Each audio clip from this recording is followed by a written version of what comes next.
அத்தியாயம் 13. ஏ அருவி, heart simple வச்சு ஏதாவது கொடு. டேவிட் அந்த கிஃப்ட் இருக்கும் செக்ஷனில் தேடிக் கொண்டிருந்தான்.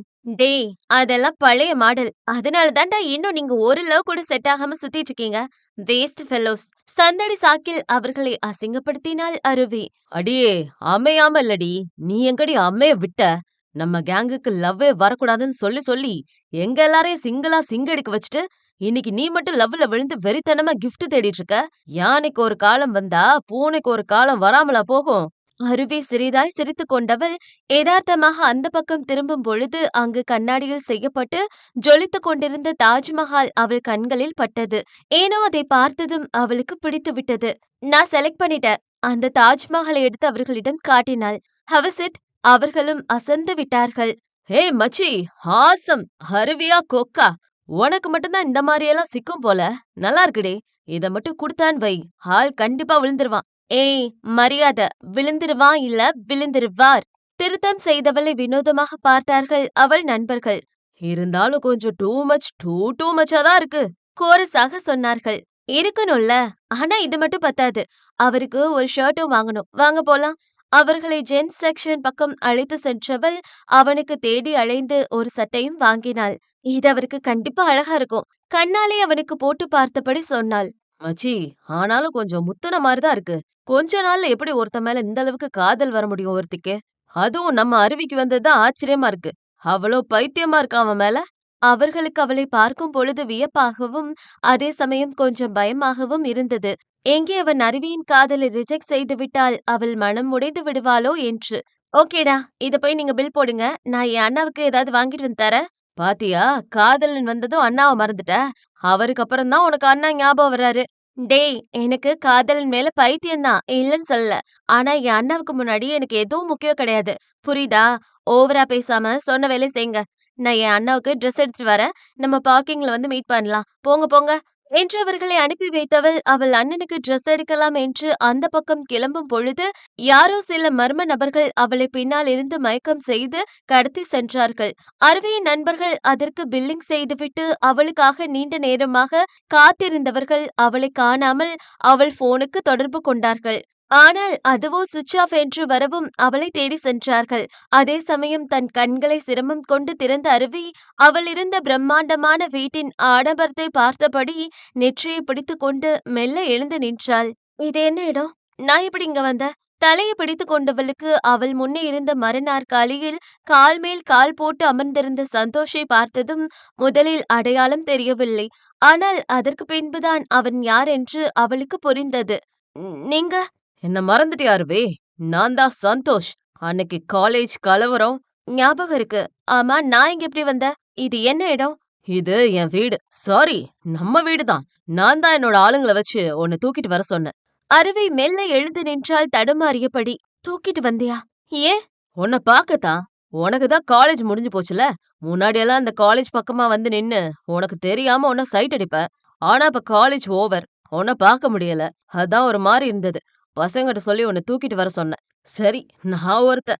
முதல் முறை வீட்டுக்கு வந்திருக்க உன்னை நிக்க வச்சு பேசிட்டு இருக்க பாரு. சரி, என்ன சாப்பிடுற? Coffee, tea? மிஸ்டர் சந்தோஷ், நீங்க ஏன் இந்த மாதிரி எல்லாம் பண்றீங்க? நான் கொஞ்சம் தெரிஞ்சுக்கலாமா? அங்கே கீழே விழுந்து கிடந்த துப்பட்டாவை எடுத்து தன் மீது போட்டுக் கொண்டவள் கொஞ்சம் கொஞ்சமாக அங்கு பழங்களை நறுக்க வைத்திருந்த கத்தியை கையில் எடுத்து வைத்துக் கொண்டாள். வேற எதுக்கு அருவி? எல்லாமே லவ் தான். பட்டென்று சொன்னவனை வினோதமாக பார்த்தாள் அருவி. லவ்வா? என்ன உளறிட்டு இருக்கீங்க? இல்ல அருவி, நான் தெளிவா தான் சொல்றேன். நான் உன்ன உங்க வீட்டு லவ் இல்ல, என் வீட்டு லவ் இல்ல. அந்த மாதிரி லவ். அந்த அளவுக்கு லவ் பண்றேன். லவ்வோ லவ்ஸ். உன்னை பார்த்தது எனக்கு ரொம்ப புடிச்சு போயிருச்சு. வாழ்ந்தா உன் கூட தான் வாழணும்னு ஃபிக்ஸ் பண்ணிட்டேன். நீயும் ஃபிக்ஸ் பண்ணிக்கோ. இதென்ன டூல்ஸா ஃபிக்ஸ் பண்ணிக்க? மிஸ்டர் சந்தோஷ், நீங்க இப்படி கஷ்டப்பட்டு ஆள் வச்சு என்னை தூக்கிட்டு வந்ததுக்கு பதிலா ஒரு ஃபோன் போட்டு சொல்லியிருந்தா நானே வந்து மீட் பண்ணிருப்பேன். எதுக்கு வீணா அடியாள் செலவு, பெட்ரோல் செலவு? அடுத்த முறை இந்த மாதிரி எல்லாம் சின்ன பிள்ளைத்தனமா காமெடி பண்ணாம எதுவா இருந்தாலும் கால் பண்ணுங்க. நம்ம பார்த்து பேசிக்கலாம். இப்ப எனக்கு முக்கியமான வேலை இருக்கு. நான் கிளம்பணும். அப்ப நான் வரட்டுமா? அந்த கதவருகே சென்றவளை கையை நீட்டி தடுத்தான் சந்தோஷ். ரொம்ப அழகா பேசுற அருவி. நான் கேட்டதுக்கு பதில் சொல்லாம போனா எப்படி? என்ன கேட்டீங்க? என்ன பதில் சொல்லணும்? தெரியாதது போலவே கேட்டாள். லவ் பத்தி தான். இவன் ஒருத்தன். நானே இப்பதான் லவ் மூட்ல இருக்கேன். இப்ப வந்து காமெடி பண்ணிட்டு இருக்கான். இங்க பாருங்க மிஸ்டர் சந்தோஷ். சரி, நம்ம வேணும்னா இன்ஸ்டால்மெண்ட்ல பார்த்து பண்ணிக்கலாம். என்ன சொல்றீங்க? இன்ஸ்டால்மெண்ட்டா? அவன் புரியாமல் பார்த்தான். என்ன அப்படி பார்க்குறீங்க? புரியலையா? நீங்க வேணும்னா லவ் பண்ணிட்டுருங்க. நான் கொஞ்சம் பொறுமையா 1 மாசம் கழிச்சு பதில் சொல்றேன். என்ன சொல்றீங்க? ஏன் சொல்றேன்னா, இது வாழ்க்கை சம்மந்தப்பட்ட விஷயம். வீட்ல எல்லாம் சொல்லி முடிவெடுக்கணும். அதுக்கு தான் சொல்றேன். எதையோ சொல்லி அவனை குழப்பினாள். சந்தோஷ் யோசித்தான். அப்ப 1 மாசம் கழிச்சு பதில் சொல்வியா அருவி? கண்டிப்பா மிஸ்டர் சந்தோஷ். அவன் சிரித்தான். நீ நல்ல பதிலா சொல்லுவேன்னு நம்புறேன். அப்படிதான் சொல்லணும். புரியும்னு நெனைக்கிறேன். கிட்டத்தட்ட அவளை மிரட்டினான். அது ஒன்றும் அவளுக்கு புரியாமல் இல்லை. கண்டிப்பா மிஸ்டர் சந்தோஷ். அவளுக்கு அங்கிருந்து எப்படியாவது தப்பி சென்றால் போதும். அப்புறம் இனிமே இந்த மிஸ்டர் எல்லாம் வேணாம். நீ உரிமையா என்ன சந்தோஷ்னே கூப்பிடலாம் அருவி. உனக்கு இல்லாத உரிமையா? ஏன் நிக்நேம் வச்சு கூட கூப்பிடு. ஒரு மாதிரி வெக்கம் கொண்டு சொன்னவனை வினோதமாக பார்த்து வைத்தாள் பெண்ணவள். ஓகேடா சாக்லேட் பையா, நான் அப்ப போயிட்டு வரட்டுமா? என்று அவன் கண்ணன் கிளி சொன்னவள் அவன் பதில் சொல்லும் முன்னர் அவசரமாக அந்த இடத்திலிருந்து ஓடிவிட்டாள். எங்கே அவன் வேறு ஏதாவது காரியத்தில் இறங்கி விடுவானோ என்று. அங்கிருந்து துண்டை காணும் துணியை காணும் என்று அலறி ஓடியே விட்டாள். சந்தோஷ் தான் அவள் செல்லமாக சாக்லேட் பையா என சொன்னதையும் அவன் கண்ணன் கிள்ளிவிட்டு சென்றதையும் நினைத்து ஒரு மாதிரி பூரிப்பில் அவள் தொட்ட அந்த கன்னத்தை தொட்டு பார்த்தபடி நின்று கொண்டிருந்தான். சாக்லேட் பையன், எவ்ளோ அழகான பேரு. ஐயோ! என்ன செல்லமா கூப்பிட்டாளா? ஒரு மாதிரி கன்னத்தை மூடி வெட்கம் கொண்டவன் அவள் எப்போது தன் காதலை சொல்வாள் என்று ஏக்கமாக அந்த 1 மாதம் நோக்கி காத்திருந்தான். இங்கு அருவியை காணாமல் பதட்டம் கொண்ட அவள் நண்பர்கள் பேசாமல் போலீஸ் கம்ப்ளைண்ட் செய்துவிடலாம் என்று எண்ணிக்கொண்டிருந்த சமயத்தில் அவர்களுக்கு அருவியிடமிருந்து போன் வந்தது. ஹே அருவி, வேர் ஆர் யூ? நாங்க பயந்தே போயிட்டோம். பதட்டமாக சொன்னார்கள். டேய், முதல்ல கிளம்பி நம்ம காலேஜ் பக்கத்துல இருக்க ரெஸ்டாரண்ட் வாங்க. நான் அங்கேதான் வெயிட் பண்றேன். அப்புறம் சொல்றேன் என்னாச்சுன்னு. அவர்களும் அவசரமாக அவள் சொன்ன இடத்துக்கு வந்து சேர்ந்தவர்கள் அங்கு கன்னத்தில் கை வைத்து அமர்ந்திருந்த அருவியை பார்த்ததும் தான் அவர்களுக்கு உயிரே வந்தது. ஏய், எங்கடி போன? உன்னை காணாம பதறி போயிட்டோம். உண்மையில் அவர்கள் பதறித்தான் போனார்கள். அதை அவர்கள் முகத்தை பார்த்தால் தெரிந்து கொள்ள முடிந்தது. அந்த மினிஸ்டர் பையன் இருக்கான்ல. யாரு? அன்னைக்கு காலேஜ்ல வந்து கலவரம் பண்ணானே அவனா? அவள் நண்பர்கள் சரியாக கேட்டார்கள். அந்த முத்துன முட்டைக்கோஸ் தாண்டா. அந்த பரதேசி ஆள் வச்சு என்ன கடத்திட்டு போயிட்டான். என்ன? என்ன? என? அவர்கள் கொரசாக கேட்டார்கள். ஆமா, அந்த முழுசா வளராத முள்ள பற்றி என்ன லவ் பண்ணுதான்.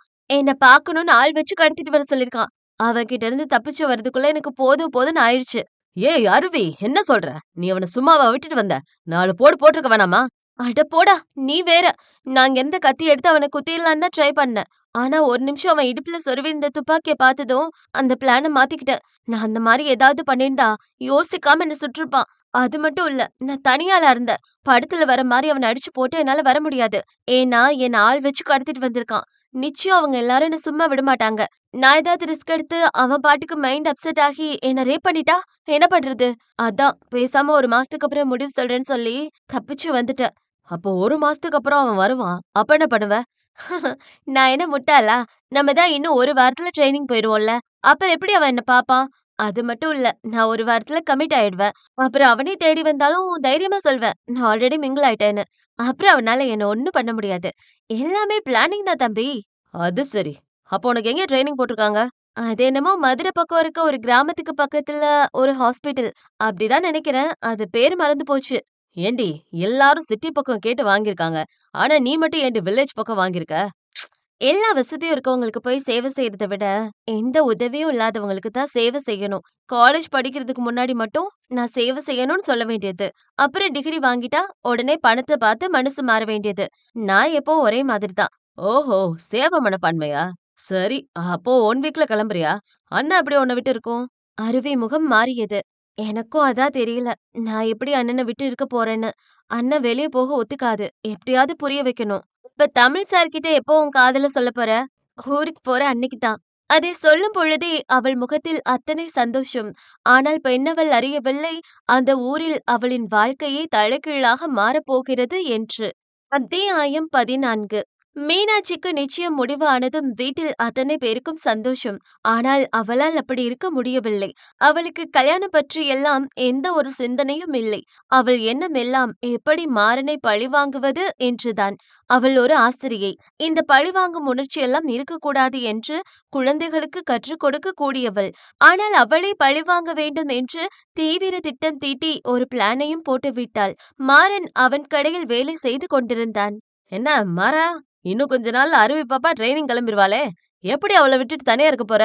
நண்பன் டீலக்ஸ் பாண்டி தான் வண்டியில் என்ஜின் சரி செய்தபடி கேட்டான். அவனுக்கும் அதுதான் தெரியவில்லை.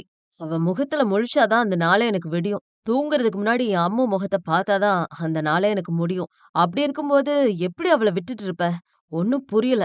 மாறனும் சில நாளாகவே அதைப் பற்றிதான் யோசித்துக் கொண்டிருந்தான். அப்பொழுது திடீரென்று அவன் கடைக்குள் நுழைந்த போலீஸ் அவன் சட்டையைப் பிடித்து வெளியே இழுத்து வந்தார்கள். சார் நில்லுங்க. இப்ப எதுக்கு என்ன இழுத்துட்டு போறீங்க? நான் என்ன சார் பண்ணேன்? மாறன் பொறுமையாக கேட்டான். சார் என் நண்பனை எதுக்கு கூட்டிட்டு போறீங்க? இன்னொரு பக்கம் ஓடி வந்தான் பாண்டி. ஆ பொம்பள புள்ளைகிட்ட சண்டியத்தனம் பண்ணா கொஞ்சுவாங்களா? ஒரு பொட்ட புள்ள கைய புடிச்சு இழுத்து தப்பா நடந்துக்க ட்ரை பண்ணிருக்கான். அந்த பொண்ணே வந்து கம்ப்ளைண்ட் பண்ணிருக்காங்க. சார் என் மாறன் அப்படிப்பட்டவன் கிடையாது. நில்லுங்க சார். எத சொன்னாலும் கோர்ட்ல வந்து சொல்லு. அவர் மாறனை பிடித்து ஜீப்பில் ஏற்றி இழுத்து சென்றார் ஸ்டேஷன் நோக்கி. ஸ்டேஷன் அழைத்து செல்லப்பட்ட மாறனுக்கு அங்கிருந்த மீனாட்சியை பார்த்ததும் விஷயம் தெளிவாக புரிந்து போனது. இது அவள் பார்த்த வேலைதான் என்று. சொன்னேன்ல, என்கிட்ட வச்சுக்கிட்டதுக்கு உனக்கு திருப்பி ஏதாவது பெருசா செய்வேன்னு. எப்படி என் கவனிப்பு? உள்ள போ. உன் மாமியார் வீட்ல இன்னும் வசதியா கவனிப்பாங்க. இனிமே இந்த மீனாட்சிய நீ என்னைக்கும் மறக்க மாட்ட. லாக்கப் உள்ளே அடைக்கப்பட்டிருந்த மாறனை பார்த்ததும் நக்கலாக பேசியவள் அங்கிருந்து கிளம்பி சென்றாள். ஏண்டா லவ்வ ஒத்துக்கலனா கைய புடிச்சு இழுத்து தப்பா நடந்துக்க பாப்பியா? பொறுக்கி ராஸ்கல் என்று அந்த லாக்கப் உள்ளே வைத்து அந்த கம்பி உடையும் வரை மாறன் உடலெல்லாம் ரத்தமாக சிவந்து போகும் வரை அடித்து வெளுத்து விட்டார்கள். இதில் தெரியாமல் மாறன் அந்த கம்பை பிடித்துவிட அதில் இன்னும் வெறியாகி போனவர்கள் வெறி பிடித்தவர்களைப் போல அடித்து போட்டார்கள். டீலக்ஸ் பாண்டி உடனே அருவிக்கு போன் போட்டு விஷயத்தை சொல்லிவிட்டான். விஷயத்தை கேட்டவள் உடனே ஒரு லாயர் ஒருவரை பிடித்து கொண்டு ஸ்டேஷன் நோக்கி பதட்டமாக ஓடி வந்தவள் அங்கு வெறும் டவுசருடன் அடித்து போட்டு உடலெல்லாம் சிவந்து போய் படுத்திருந்த அண்ணனை பார்த்ததும் துடித்து போனாள் அருவி. ஐயோ அண்ணா! பதறிக்கொண்டு கலங்கிய கண்களுடன் அந்த லாக்கப் கம்பிகளை பிடித்து கொண்டாள். அண்ணா யாருண்ணா உன்னை இப்படி அடிச்சது? என்ன பாரு. ஐயோ ரத்தம் கடவுளே! துடித்து போனாள் பெண்ணவள். ஏமா யாருமா நீ? சார் அது என் அண்ணதான். எதுக்கு சார் என் அண்ணாவை பிடிச்சிட்டு வந்தீங்க? என் அண்ணா அந்த மாதிரி கிடையாது. ரொம்ப நல்லவன். ப்ளீஸ் அவனை விடுங்க. உடன் லாயர் வேறு அழைத்து வந்திருந்தாள். இங்க பாரும்மா, என்னால எதுவும் பண்ண முடியாது. நான் எஃப்ஐஆர் போட்டுட்டேன். இனி எதுவா இருந்தாலும் கோர்ட்ல வந்து பாத்துக்கோங்க. இல்லன்னா கம்ப்ளைண்ட் குடுத்து அந்த பொண்ணு வந்து வாபஸ் வாங்குனா தான் உண்டு. லாயர் அவளை தனியே அழைத்து சென்றார். இங்க பாரும்மா அருவி, இப்ப நமக்கு வேற வழியே இல்ல. அந்த பொண்ணு வந்து கம்ப்ளைண்ட்ட வாபஸ் வாங்கணும். வேற வழியே இல்ல. நீ எப்படியாவது அந்த பொண்ணுகிட்ட பேசி இங்க கூட்டிட்டு வா. அதான் நமக்கு இருக்கிற ஒரே வழி. அருவிக்கு அவள் அட்ரஸ் வாங்கி கொடுக்கப்பட்டது. உடனே பெண்ணவள் வண்டி எடுத்துக்கொண்டு கண்ணீர் வடிந்த அவள் கன்னத்தை துடைத்துக் கொண்டு அவளை தேடி சென்றவள் அந்த கேட்டின் முன் வண்டியை நிறுத்திவிட்டு பதட்டமாக உள்ளே சென்று காலிங் பெல்லை அழுத்தினாள். 2 நிமிடங்களுக்கு பின் வீட்டின் கதவை திறந்தார் விஜயா. யாரும்மா நீ? என்ன வேணும் உனக்கு? இங்க மீனாட்சி தயக்கமாக கேட்டாள். எங்க வீட்டு பொண்ணுதான். ஏம்மா? அவர் கேள்வியாக நோக்கினார். நான் அவங்கள பார்க்கணும். ஒரு மாதிரி பதட்டமாக சொன்னவளை பார்த்ததும் ஏதோ பிரச்சனை என்று புரிந்து கொண்டார் அவர். உள்ள வாம்மா. அருவியை உள்ளே அழைத்து சென்றவர் அவளுக்கு தண்ணீர் எடுத்து வந்து கொடுத்தார். இப்ப சொல்லுமா, என்னாச்சு? எதுக்கு எங்க வீட்டு பொண்ண தேடி வந்திருக்க? மீனாட்சி தான் என் அண்ணா மேல ஈவ்டீசிங் பண்ணாங்கன்னு சொல்லி கம்ப்ளைண்ட் கொடுத்துட்டாங்க. என் அண்ணாவை ஜெயில்ல வச்சிருக்காங்க. ப்ளீஸ் அவங்கள கொஞ்சம் வர சொல்லுங்க. அவங்க வாபஸ் வாங்கினா மட்டும்தான் என் அண்ணா வெளியே வர முடியும். கெஞ்சுதலாக கேட்டாள். இந்த சத்தம் கேட்டு சாந்த சொரூபியான மீனாட்சியின் அம்மா சாமியறையிலிருந்து வெளியே வந்தார். விஜயா, யார் இந்த பொண்ணு? வாங்க நீ. இந்த மீனாட்சி என்ன வேலை பண்ணி வச்சிருக்கான்னு பாருங்க. இந்த பொண்ணோட அண்ணன் மேல ஏதோ கம்ப்ளைண்ட் கொடுத்து உள்ள தள்ளிட்டாளாம். கொஞ்சம் கூட அமைதியா இருக்க மாட்டா போல இந்த பொண்ணு. இன்னும் ஒரு வாரத்துல நிச்சயம் இருக்கு. இப்ப வந்து எதுக்கு தேவையில்லாத வேலை அவளுக்கு? அவர் அருவி அருகே வந்தார். என்னம்மா நடந்தது? என் பேரு அருவி. என் அண்ணா இளமாறன் மெக்கானிக் ஷாப் வச்சிருக்கான். எங்களுக்கு வேற யாரும் இல்ல. என் அண்ணா தான் என்ன சின்ன வயசுல இருந்து கஷ்டப்பட்டு படிக்க வச்சது. இன்னைக்கு நான் டாக்டர். அவங்க கம்ப்ளைண்ட் பண்ண மாதிரி என் அண்ணா பொறுக்கி கிடையாது. அவன் ரொம்ப நல்லவ. ஒரு ஈ எறும்புக்கு கூட துரோகம் நினைக்க மாட்டான். யாருக்கும் கெடுதல் பண்ண மாட்டான். அவ்வளோ ஏன் எந்த பொண்ணையும் தப்பான நோக்கத்தோட நிமிந்து கூட பார்க்க மாட்டான். அப்படியாப்பட்டவன தப்பா நடந்துக்க முயற்சி பண்ணான்னு கம்ப்ளைண்ட் கொடுத்திருக்காங்க அவங்க. ப்ளீஸ் அவங்க கிட்ட சொல்லி கம்ப்ளைண்ட்ட வாபஸ் வாங்க சொல்லுங்க. அவன் நல்லவன். கெஞ்சுதலாக கேட்டாள் அருவி. யாரு நல்லவன்? அவனா நல்லவன்? அவன் பொறுக்கி. கேடு கெட்ட பொறுக்கி. அந்த படிகளில் இறங்கி வந்த மீனாட்சியின் கம்பீரமான கர்ஜனையான குரலை கேட்டு அமர்ந்திருந்த அருவி மெல்ல திரும்பி பார்க்க அங்கு நடந்து வந்தவளை கண்டதும் அவள் கால்கள் அதிர்ச்சியில் எழுந்து நின்றது. அவளையும் அறியாமல் யாரை தன் அண்ணனுக்கு திருமணம் செய்து வைக்க வேண்டும் என்று ஆசை கொண்டாலோ அவளேதான். நீங்க? அந்த பொறுக்கிய உள்ள தள்ளின மீனாட்சி நான் தான். ஏனோ தன் அண்ணனை பொறுக்கி என்று சொன்னதும் அவளை மீறி வந்தது அருவிக்கு கோபம். இன்னொரு முறை என் அண்ணனை பொறுக்கின்னு சொன்னீங்க, எனக்கு கெட்ட கோபம் வரும். உடனே சீறிக்கொண்டு சொன்னவளைக் கண்டு இதழ் வளைத்து சிரித்துக் கொண்டாள் மீனாட்சி. பொறுக்கிய பொறுக்கின்னு சொல்லாம வேற என்ன சொல்றது? நீதான் அந்த பொறுக்கியோட தங்கச்சியா? அவனுக்கு வக்காலத்து வாங்க வந்தியா? அவளை தன் அண்ணன் பக்கத்தில் வைத்து அண்ணியாக பார்க்க வேண்டும் என நினைத்தாள். ஆனால் இப்படி தன் அண்ணனுக்கு வில்லியாக பார்ப்பாள் என்று அவள் கனவிலும் நினைக்கவில்லை. மறுபடியும் சொல்றேன், அவன் என்னோட அண்ணா. பொறுக்கின்னு சொல்லாதீங்க. எங்க உங்க மனசுல கை வச்சு சொல்லுங்க, என் அண்ணன் உங்ககிட்ட தப்பா நடந்துக்க ட்ரை பண்ணுச்சா? அவள் கடையோரம் ஒரு மாதிரி சிரிப்பை உதிர்த்தாள். மீனாட்சி, என்னடி இதெல்லாம்? இந்த பொண்ணு சொல்றதெல்லாம் பார்த்தா எனக்கு பயமா இருக்கு. எதுக்குடி இப்படி பண்ண? இன்னும் கொஞ்ச நாள்ல உனக்கு கல்யாணம் ஆகப் போகுது. இப்ப வந்து எதுக்கு ஸ்டேஷன், கோர்ட்டுன்னு தேவையில்லாத வேலை? இந்த பொண்ணு சொல்றத பார்த்தா எனக்கு என்னமோ அந்த பையன் தப்பானவனா இருக்க மாட்டான்னு தோணுது. நீ பேசாம போய் அந்த கம்ப்ளைண்ட்ட வாபஸ் வாங்கிட்டு வந்துரு. அவள் அன்னை பொறுமையாக எடுத்து சொன்னார். மா, உனக்கு எதுவும் தெரியாது. அவன் மோசமானவன். நான் எதுக்கு சும்மா போய் கம்ப்ளைண்ட் பண்ண போறேன்? நீ அமைதியா இரு. அவன் தப்பா நடந்துக்க பார்த்தான்தான். வீம்பாக சொன்னவளை வெற்று பார்வை பார்த்தார் அவள் அன்னை. பெற்றவளுக்கு தெரியாதா மகளை பற்றி? அவளை வளர்த்தவர் அவர்தானே. அந்த ஆண்டவன் ஆணையா அந்த பையன் தப்பா நடந்துக்கிட்டானா? அவள் கையை எடுத்து பெற்றவள் தலையில் வைத்துக் கொண்டார். அம்மா, என்ன பண்ற? Stop this nonsense. மீனாட்சி கையை உருவிக்கொள்ள பார்த்தாள். உண்மையை சொல்லுடி. நீ சொல்றது உண்மையா? அவளின் அமைதியே சொன்னது மீனாட்சி பொய்தான் சொல்கிறாள் என்று. இவதான் அண்ணி என்னமோ பண்ணிருக்கா. பாவம், அப்பாவி பையன் மேல அநியாயமா கேஸ் கொடுத்துட்டு வந்திருக்கா. இவளுக்கு வர வர கொழுப்பு கூடிட்டே போகுது. மிரட்டலாக சொன்னார் அவள் அத்தை விஜயா. மீனாட்சி முகத்தை திருப்பிக் கொண்டாள். அவளுக்காக நான் மன்னிப்பு கேட்டுக்கிறேம்மா. அவ கொஞ்சம் அப்படித்தான், பிடிவாதக்காரி, கோபக்காரி. அவ கண்டிப்பா வந்து வாபஸ் வாங்குவா. நான் சொல்றேன், போமா. அம்மா, நீ போகணும். இது என் மேல ஆணை. ஒரே வரியில் முடித்துவிட்டார் அவள் அன்னை. அதற்கு மேல் மறுப்பு சொல்ல அவளுக்கு ஒன்றுமில்லை. அருவி அங்கிருந்து ஸ்டேஷன் கிளம்பி சென்று சில நிமிடங்கள் கழித்து மீனாட்சி வந்து அந்த கேஸை வாபஸ் வாங்க கையெழுத்து போட்டாள். பாண்டியும் அருவியும் சேர்ந்து நடக்க முடியாமல் அடிவாங்கி உடலெல்லாம் வீங்கி போயிருந்த மாறனை கஷ்டப்பட்டு அழைத்து கொண்டு வந்தார்கள். மீனாட்சியின் கடைக்கண் பார்வை மாறன் பக்கம் சென்று வந்தது. பாண்டியனா, நீங்க அண்ணனை கார் கூட்டிட்டு போங்க, நான் வரேன். மாறன் தங்கை கையை பிடித்தான், வேணாம் என்பதை போல. அண்ணா, அவங்க உன்னை இந்த நிலைமைக்கு கொண்டுட்டு வந்திருக்காங்க. இப்ப கூட அவங்கள எதுவும் சொல்ல வேணாம்னு சொல்ற? நல்லவனா இரு, ஆனா ரொம்ப நல்லவனா இருக்காத. நான் அவங்கள எதுவும் சொல்ல மாட்டேன். பேசிட்டு வரேன், போ. அண்ணனிடம் இருந்து கையை உருவி கொண்டவள் அங்கு ஸ்டேஷன் உள்ளே இருந்து வந்த மீனாட்சி முன்பு போய் நின்றாள். இப்போ உங்களுக்கு சந்தோஷமா? நான் சின்ன வயசுல இருந்து என் அம்மாவை பார்த்ததில்ல. அடிக்கடி என் அண்ணன் கிட்ட கேட்பேன், அம்மா எப்படி இருப்பாங்கன்னு. அப்ப என் அண்ணா என்ன கூட்டிட்டு போய் கண்ணாடி முன்னாடி நிக்க வச்சு, இதுல தெரியற மாதிரிதான் அம்மா இருப்பாங்கன்னு என்ன காட்டி சொல்வான். என் அம்மாவா பாக்குற என் அண்ணனுக்கு அம்மா ஸ்தானத்துல இருந்து கேர் பண்ணி பாத்துக்கிற ஒரு பொண்டாட்டியா கூட்டிட்டு வரணும்னு நினைச்சேன். அப்பதான் கோவில்ல வச்சு உங்களை பார்த்தேன். உங்களை பார்த்த அந்த நிமிஷம் என் அண்ணாக்கு ஏத்த பொண்ணா மட்டும் இல்ல, என் அம்மா மாதிரிதான் உங்களை பார்த்தேன். மீனாட்சி பட்டென்று அவளை நிமிர்ந்து பார்த்தாள்.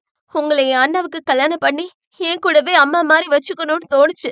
அந்த கடவுள்கிட்ட பிரார்த்தனை பண்ணிக்கிட்டேன், நீங்க என் அண்ணியா, இன்னொரு அம்மாவா வரணும்னு.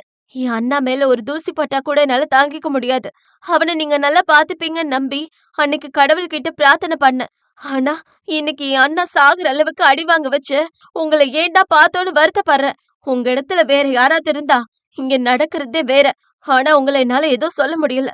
அவனை இவ்ளோ காயப்படுத்திருக்கீங்க. இப்போ கூட உங்களை நான் ஏதோ சொல்லி காயப்படுத்திடக் கூடாதுன்னு என் கைய பிடிக்கிறான். அதான் என் அண்ணன். அவனை போய் இப்படி உங்களை கும்பிட்டு கேக்குறேன். இனிமே எங்க வாழ்க்கையில குறுக்க வராதீங்க. இனி உங்களை பார்க்கவே கூடாதுன்னு வேண்டிக்கிறேன். கலங்கிய கண்களுடன் சொன்னவள் படபடவென்று அங்கிருந்து ஓடிவிட, அந்த இரும்பு இதயம் கொண்டவளின் மனதில் அவளையும் அறியாமல் ஏனோ ஒரு வலி, ஏனோ ஒரு தடுமாற்றம். தவறு செய்து விட்டோமோ என முதல் முறை அவள் கர்வத்தை உடைத்தது அவளின் கண்ணீரும் மாறனின் அந்த கண்களும். அத்தியாயம் 15. அந்த கண்கள் கலங்க உடலெங்கும் வீங்கி போய் படுத்திருந்த அண்ணனை கலங்கிய கண்களுடன் பார்த்து கொண்டிருந்தாள் தேனருவி. பாவி மனுஷங்க, எப்படி போட்டு அடிச்சு வச்சிருக்காங்க. எல்லாத்துக்கும் அவதான் காரணம். அவள 4 கேள்வி கேட்கணும்னு நினைச்சேன், ஆனா என்னால முடியலையே. வேதனையாக சொல்லிக் கொண்டவள் தன் அண்ணனுக்கு மருந்து போட்டு கொண்டிருந்தாள். அழாதடா, எனக்கு ஒண்ணும் இல்லடா. தங்கையின் கண்களில் எட்டி பார்த்த அந்த கண்ணீர் துளியை மேலே துடைத்து விட்டவனுக்கு நல்ல காயம்தான். அவங்க வேணும்னு தான் அப்படி பண்ணிட்டாங்க. இல்லம்மோ, யாராவது வேணும்னு இப்படி பண்ணுவாங்களா? அப்படிலாம் இல்லடா. பொய் சொல்லாதண்ணா, அவங்க வேணும்னு தான் பண்ணாங்க. இது உனக்கும் தெரியும். தெரிஞ்சாலும் நீ ஒத்துக்க மாட்ட. ஏன் அண்ணா இவ்ளோ நல்லவனா இருக்க? உன் இடத்துல வேற யாராவது ஒருத்தனா இருந்தா இந்நேரம் ஓங்கி ஒரு அறையாவது அரைஞ்சிருப்பான். ஆனா நீ மட்டும் ஏன் தான் அப்படி இருக்கியோ? பல சமயம் உன்ன நெனச்சு பெருமைப்பட்டாலும், சில சமயம் எனக்கு உன் மேல கோபம் வருது. உன் மேல பொய்யா கம்ப்ளைண்ட் கொடுத்து, பாரு எப்படி அடி வாங்க வச்சிருக்காங்க. உண்மையா உனக்கு அவங்க மேல எந்த ஒரு கோபமும் இல்லையா? வருத்தமாக கேட்டாள். மாறனின் தலை இல்லை என்பது போல ஆடியது. ஏன் அண்ணா? என்னமோ அந்த பொண்ண பார்க்கும்போது அம்மாவ பார்க்குற மாதிரியே இருந்தது. அதனால தான். அருவி பட்டென்று அண்ணனை நிமிர்ந்து பார்த்தாள். உண்மையா எனக்கு அப்படிதான் தோணுச்சு அம்மு. அதனால தான் எனக்கு எதுவும் சொல்ல மனசு வரல. விடு பாவம் ஏதோ கோபத்துல அப்படி பண்ணிட்டாங்க. பெருசா எடுத்துக்காத. இந்த காயம்லாம் ஒரு வாரத்துல ஆறி போயிடும். அண்ணா, நான் இதுக்கு முன்னாடி கோவில்ல வச்சு அவங்கள பார்த்தேன். அப்ப ஏன்னு தெரியல. அவங்கள பார்த்ததும் எனக்கு ரொம்ப பிடிச்சு போயிடுச்சு. அவங்கள உனக்கு கல்யாணம் செஞ்சு வைக்கணும்னு ஆசையா இருந்துச்சு. ஆனா அந்த மொத்த ஆசையும் உடைச்சுட்டாங்க அண்ணா அவங்க. எனக்கு நீ போதும் அம்மு. இந்த மாறனுக்கு என் தங்கச்சி தான் எல்லாமே. அவளுக்கு கல்யாணம் பண்ணி உன் குழந்தைய என் கையில தூக்கணும் அம்மு. அதான் என் சந்தோஷம். அம்மா சொன்ன மாரி உன்ன நல்லபடியா படிக்க வச்சுட்டேன். சீக்கிரமா உனக்கு ஒரு நல்ல பையனா பார்த்து கல்யாணம் பண்ணி வச்சுட்டா எனக்கு நிம்மதி அம்மு. அவள் தலையை அன்பாக வருடிக் கொடுத்தான் மாறன். ஆ, சரி சரி. இப்படியே பேசிக்கிட்டே இருந்தா போதுமா? ஏண்டி அருவி, அவனுக்கு ஒரு சாப்பாடு செஞ்சு நேரத்துக்கு மருந்து கொடுக்கணும்னு புத்தி இருக்கா உனக்கு? இதுல நீ டாக்டர் வேற. அந்த இட்லி கடை பாட்டி கையில் தூக்குடன் உள்ளே வந்தார். அப்பொழுதுதான் அவளுக்கு அது ஞாபகம் வந்தது. ஐயோ, மறந்தே போயிட்ட பாட்டி. நெற்றியில் கை வைத்துக் கொண்டவள் எழுந்து சமைக்கலாம் என்று நினைத்தாள். ஹ, இனிதான் நீ சமைச்சு எப்ப அவனுக்கு குடுக்க போற? இந்தா, நீ பண்ணிருக்க மாட்டேன்னு தெரிஞ்சுதான் இட்லி எடுத்துக்கிட்டு வந்தேன். 2 பேருக்கும் சேர்த்துதான் எடுத்துட்டு வந்தேன். அந்த தூக்கை அவர்கள் முன் வைக்க இருவரும் அவரை நன்றியுணர்வுடன் பார்த்தார்கள். இப்பொழுது மட்டுமல்ல, சிறு வயதில் கைக்குழந்தையாக அவன் அருவியை தூக்கி வரும் பொழுதிருந்தே அவர் இப்படித்தான் இருவரையும் பார்த்து கொள்கிறார். தேங்க்ஸ் பாட்டி. பல்ல காட்டினது போதும். அவனுக்கு இட்லி வச்சு குடு. இதுல கறி குழம்பு வச்சிருக்கேன். ஊத்தி போட்டு குடு. அருவி தட்டை எடுத்து வந்து அந்த 4 இட்லியை எடுத்து வைத்து பிசைந்தாள். ஏண்டி, உனக்கு தட்டை எடுத்துட்டு வரலையா? அவள் பதில் சொல்லாமல் அவன் அண்ணனுக்கு ஊட்ட, அவனோ அப்படியே கண்ணிமைக்காமல் தங்கையே பார்த்து கொண்டிருந்தான். பெற்ற அன்னையே பக்கத்தில் அமர்ந்து அவனுக்கு ஊட்டி விடுவது போல இருந்தது. என்ன நான் அப்படி பாக்குற? நீதானே சொல்வ, நான் தான் உனக்கு அம்மான்னு. அம்மா ஊட்டினா சாப்பிட மாட்டியா? சாப்பிடு. அவனுக்கு அவள் ஊட்டிவிட, இந்த காட்சியைக் கண்டு பாட்டி மெல்ல கண்கள் கலங்கிக் கொண்டார். கடவுளே! இதுங்க 2 பேரும் இப்படியே சந்தோஷமா இருக்கணும். இவங்களுக்கு எந்த கஷ்டமும் வரக்கூடாது. அவர் மனதார வேண்டிக் கொண்டார். ஆனால் அவர் வேண்டிக் கொள்ளும் பொழுது அந்த கடவுள் காதை மூடிக்கொண்டாரோ என்னவோ! இனிமேல்தான் அவர்களுக்கு கஷ்டம் டன் கணக்கில் அவர்களை தேடி வந்து கொண்டிருந்தது. இந்த ஒரு வாரமும் மாறன் அருகே இருந்து அருவிதான் அண்ணனை பார்த்து கொண்டாள். அவனுக்கும் உடல் நலம் தேடி கடைக்கு செல்ல தயாரானான். அவனும் உடல் நலம் தேறி கடைக்கு செல்ல தயாரானான். அந்த ஒரு வாரம் முடிந்து அன்று மாறனும் அருவியும் சேர்ந்து அவள் ட்ரெயினிங் செல்வதற்கு தேவையான பொருளை எல்லாம் பேக் பண்ணி கொண்டிருந்தார்கள். மாறன் முகம்தான் என்னவோ போல் இருந்தது. இத்தனை வருடத்தில் அவன் தங்கையை பிரிந்திருந்ததே இல்லை. அதனால்தான் இந்த சோகம். அண்ணா, நான் இன்னும் சின்ன குழந்தை கிடையாது. எதுக்கு முகத்த அப்படி வச்சிருக்க? ட்ரெயினிங் போயிட்டு இன்னும் 1 வருஷத்துல திரும்பி இங்கே தான் வரப்போறேன். இது என் கனவண்ணா. பேசிக்கொண்டே அவன் சட்டையை எடுத்து வைத்துக் கொண்டாள். எதுக்கம்மோ ஏன் சட்டையை எடுத்து வைக்கிற? உன் சட்டை என் கூட இருந்தா நீயே என் கூட மாறி இருக்கும் அண்ணா. அதுக்குத்தான். மாறன் தங்கையை அணைத்துக் கொண்டவன் அங்கிருந்த ஊறுகாய் இன்னும் நொறுக்கு தீனிகளை எடுத்து வைத்தான். நல்லா கேட்டுக்கோ அம்மு. அண்ணா இல்ல நைட் ஊர் சுத்தலாம் நினைக்க கூடாது. வெளிய போகும்போது கவனம் இருக்கணும். யாரையும் அவ்ளோ சீக்கிரம் நம்ப கூடாது. ரொம்பவே கவனமா இருக்கணும். நேரத்துக்கு சாப்பிடணும், நேரத்துக்கு தூங்கணும், சீக்கிரமா எழுந்துக்கணும். வேலையில மட்டும் கவனமா இருக்கணும். மறக்காம அண்ணனுக்கு ஃபோன் பண்ணு. அப்புறம் என்று தொடர்ந்து பேசிக்கொண்டே சென்றவன் அந்த பக்கம் தங்கை எதுவும் பேசாமல் அவளையே பார்த்து கொண்டிருப்பதை கவனித்தான். நீ இல்லாம எப்படி அண்ணா இருப்ப? பேசாம நான் உன் கூட இருந்துறவா? இத்தனை தூரம் தைரியமாக இருந்தவளுக்கு இப்பொழுது அண்ணனை பிரிந்து எப்படி இருப்போம் என்று பயம் உண்டானது. ஹே கிறுக்கு பொண்ணே, தைரியமா இருக்க நீயே இப்படி ஃபீல் பண்ணலாமா? என் செல்ல தங்கச்சி எப்பவுமே தைரியமா இருக்கணும். என்ன ஆனாலும் எந்த சூழ்நிலை வந்தாலும் என் அருவி எல்லாத்தையும் தாண்டி வருவா. எனக்கு அந்த நம்பிக்கை இருக்கு. நீ தைரியமான பொண்ணு. அம்மா மாதிரி. சரியா? அருவி சரியென்று தலையாட்டினாள். இன்னும் சில மணி நேரங்கள் தான் இருந்தது அவள் ஊருக்கு கிளம்ப. இப்பொழுது தமிழை பார்த்து அவள் காதலை சொல்ல வேண்டும். அதற்குத்தான் இந்த ஒரு வாரம் காத்திருந்தாள். அண்ணா வேறு இருக்கிறான். எப்படி சொல்வது என்று தெரியாமல் குழம்பி போனவளுக்கு அவன் ஒரு வாய்ப்பை ஏற்படுத்தி கொடுத்தான். அம்மு, இரு இந்த பாண்டி கால் பண்றான். மழை வேற வர மாரி இருக்கு. நான் போய் என்னன்னு பாத்துட்டு வரேன். நீ கிளம்பி இரு. வந்ததும் ஸ்டேஷன் கூட்டிட்டு போறேன். கடவுளே, தேங்க்ஸ். கடவுளுக்கு நன்றி சொன்னவள் உடனே அங்கிருந்து அவசரமாக கிளம்பி சென்றாள் தமிழை தேடி. வாசல் வரை வந்தவளுக்கு அப்பொழுதுதான் அவனுக்காக வாங்கி வைத்திருந்த அந்த தாஜ்மஹாலும் அந்த சட்டையும் ஞாபகம் வந்தது. அதை எடுத்துக்கொண்டு ஒரு ஆட்டோ பிடித்து அவர்கள் வழக்கமாக சந்திக்கும் அந்த பீச் அருகே இருந்த ரெஸ்டாரண்ட் பக்கம் காத்திருந்தாள் பெண்ணவள். வந்ததிலிருந்து தமிழ் எண்ணுக்கு தொடர்பு கொண்டாள். அது ரிங் போனதே தவிர அந்த பக்கம் அழைப்பு எடுக்கப்படவில்லை. அவள் நண்பர்கள் வேறு சரியாக அவளுக்கு கால் பண்ணினார்கள். மச்சி, என்னடி ஊருக்கு கிளம்பிட்டியா? நாங்க ஸ்டேஷன்ல தான் உன்னை அனுப்பி வைக்க வெயிட் பண்ணிட்டு இருக்கோம். எப்படி வர? நான் பீச் பக்கம் இருக்க ரெஸ்டாரண்ட்ல வெயிட் பண்ணிட்டு இருக்கேன். தமிழுக்கு ப்ரப்போஸ் பண்ணேன். ஏய், என்னடி நீ? இன்னொரு நாள் வந்து அதை பண்ணக்கூடாதா? நீ ஊருக்கு கிளம்பணும். அதை மறந்துட்டியா? என்று அவள் நண்பர்கள் அவளை கண்டித்தார்கள். எனக்கு புரியுது. ஆனா என்னால அவன் பதில் என்னன்னு தெரிஞ்சுக்காம இங்கிருந்து போக முடியாது. சரி, அப்ப அவர் வந்துட்டாரா? இன்னும் இல்ல. சரியான மழை வேற வருது. அண்ணா வீட்டுக்கு வர்றதுக்கு முன்னாடி நான் அவர்கிட்ட பேசிட்டு வீட்டுக்கு போகணும். ட்ரெயினுக்கு வேற டைம் ஆகுது. அருவி போனில் பேசிக் கொண்டிருக்கும் பொழுதே அந்த பக்கம் ஏதோ நிழல் ஆடுவதைப் போல் இருந்தது. ஏய் மச்சி, ஒரு நிமிஷம். யாரோ வர மாரி இருக்கு. கொஞ்சம் இருங்க. போனை கையில் பிடித்தபடி அந்த பக்கம் எட்டி பார்த்தாள். அவள் இவ்வளவு நேரம் ஆர்வமாக எதிர்பார்த்த தமிழ்தான் அங்கு சற்று தள்ளி போய் அந்த கொட்டும் மழையில் நனைந்தபடி நின்று கொண்டிருந்தான். அவனை பார்த்ததும் அவளுக்குள் அப்படி ஒரு சந்தோஷம். ஏய், அவரு வந்துட்டாரு. அதை சொல்லும் பொழுதே அவளுக்குள் ஒரு சந்தோஷமும் அதே சமயம் ஒருவித பதட்டமும் ஆட்கொண்டது. நான் பேசிட்டு கால் பண்றேன். போனை அணைத்தவள் மூச்சு இழுத்து விட்டாள். கடவுளே, அவர் நோ மட்டும் சொல்லிடக்கூடாது. அந்த ஆண்டவனிடம் வேண்டிக் கொண்டு திரும்பியவள் அங்கு கண்ட காட்சியில் அவள் கையில் வைத்திருந்த அந்த கண்ணாடி தாஜ்மஹால் அப்படியே உடைந்து சில்லு சில்லாக நொறுங்கியது.